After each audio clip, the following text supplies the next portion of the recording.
नमस्कार, स्वागत आहे तुमचं माझ्या यूट्यूब चॅनलमध्ये, ज्याचं नाव आहे स्वामी भक्ती मराठी। आज आहे 25 जून 2025, वार आहे बुधवार। तर आज आलेले आहे ज्येष्ठ अमावस्या। प्रत्येक महिन्याला अमावस्या ही येत असते, पण जो कृष्ण पक्षाच्या 15व्या तिथीला जी अमावस्या येते, तर त्या अमावस्येला ज्येष्ठ अमावस्या किंवा दर्श अमावस्या किंवा निर्जला अमावस्या असे अनेक नावांनी ओळखले जाते। ज्येष्ठ अमावस्या ही खास करून आपल्या पितरांना समर्पित आहे आणि ज्यांच्या कुळामध्ये आपण वाढलो त्यांची परंपरा व नाव आपण पुढे नेत आहोत, तर अशा आपल्या कुळातील दिवंगत व्यक्तींचा अर्थात पितरांना हा दिवस समर्पित असतो। आणि प्रत्येक महिन्यामध्ये येणाऱ्या अमावस्येला पितरांची सेवा ही आपण आवर्जून करावी, परंतु प्रत्येक अमावस्येला ते शक्य होत नाही। तर ज्येष्ठ अमावस्येला तरी आपण पितरांची सेवा ही आवर्जून करावी, त्यांची सेवा पूजा ही करावी। त्यासोबतच त्यांच्या नावाने दान धर्म देखील करावे, स्मरण करावे। यामुळे त्यांचा कृपाशीर्वाद हा आपल्यासोबत कायम असतो आणि आपल्या पिढ्यांना देखील लाभतो।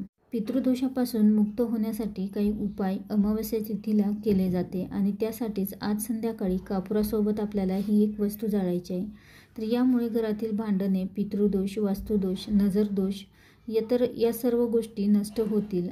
आपल्या मुलांची, पतीची प्रगती होईल आणि घरामधील दरिद्रता दूर होऊन घरामध्ये सुख, शांती आणि समृद्धी येईल।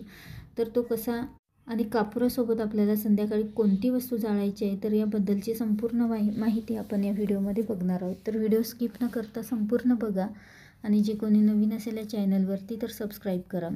तर बघा, हा उपाय आपल्याला संध्याकाळी 6 नंतर करायचा आहे। तर ही वेळ माता लक्ष्मी आपल्या घरी येण्याची वेळ असते आणि त्यामुळेच आपण जर या वेळेमध्ये हा उपाय केला तर त्याचं अधिक पटीने आपल्याला फळ मिळत असते। तर बघा, घरामध्ये कापूर जाळल्याने घरामधील जी काही नकारात्मकता असते तर ती नष्ट होते, जी काही वाईट बाधा, वाईट शक्ती असेल तर ती देखील दूर होते आणि त्यामुळे घरामध्ये कापूर जाळणं खूप शुभ मानले जाते। तर घरामध्ये यामुळे सात्विकता येते, घरामध्ये सकारात्मक लहरी या येत असतात आणि आनंदाचे वातावरण देखील होते।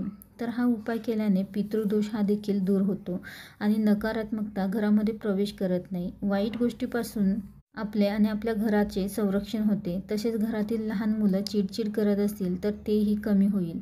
तसेच घरामध्ये सतत वाद, कटकट होत असेल, घरामध्ये नकारात्मकता असेल तर हा उपाय केल्याने घरातील पैशांच्या अडचणी देखील दूर होतात। घरामध्ये सुख, शांती, समृद्धी नांदते। तर कुटुंबातील व्यक्तींना यश प्राप्त होते, घराची भरभरून प्रगती होते, तसेच मुलांची देखील प्रगती होते। तर संध्याकाळी हा उपाय करण्याआधी आपल्याला आपले हातपाय स्वच्छ धुवून घ्यायचे आहे आणि त्यानंतर देवघरासमोर बसून आपल्याला देवघरासमोर एक दिवा प्रज्वलित करायचा आहे, धूप लावायचा आहे। त्यासोबतच तुळशीजवळ देखील आपल्याला एक दिवा लावायचा आहे। तर धनप्राप्तीचा हा दिवस मानला जातो, अतिशय महत्त्वाचा हा दिवस मानला जातो। आणि त्यानंतर आपल्याला आपल्या घराच्या मुख्य दरवाजा उघडा ठेवायचा आहे, आपल्या घराच्या खिडक्या देखील उघड्या ठेवायच्या आहे आणि त्यानंतर आपल्याला हा उपाय करायचा आहे।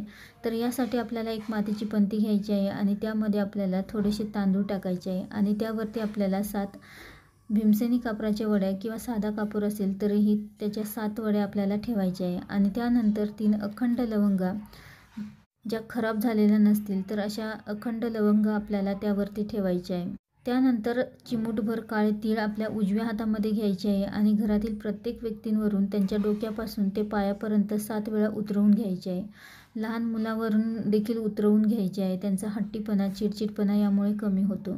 तसेच मुख्य दरवाजावरून देखील आपल्याला उतरवून घ्यायचे आहे। आजारी व्यक्ती घरामध्ये असतील तर त्यांच्यावरून देखील उतरवून घ्या आणि हे तीळ आपल्याला त्या कापुरावर टाकायचे आहे आणि हा कापूर आपल्याला प्रज्वलित करायचा आहे। तर देवघरासमोरच आपल्याला हा कापूर प्रज्वलित करायचा आहे आणि सोबतच आपल्याला श्री स्वामी समर्थ या मंत्राचा जप करायचा आहे। त्यानंतर या कापराचा धूर आपल्याला संपूर्ण घरामध्ये फिरवायचा आहे, फक्त टॉयलेट, बाथरूम सोडून।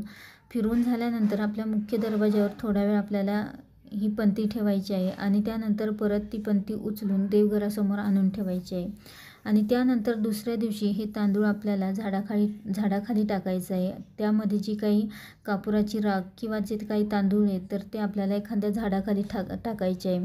तर असा हा अगदी साधा आणि सोपा उपाय, तर अवश्य तुम्ही संध्याकाळी आज हा उपाय करून बघा।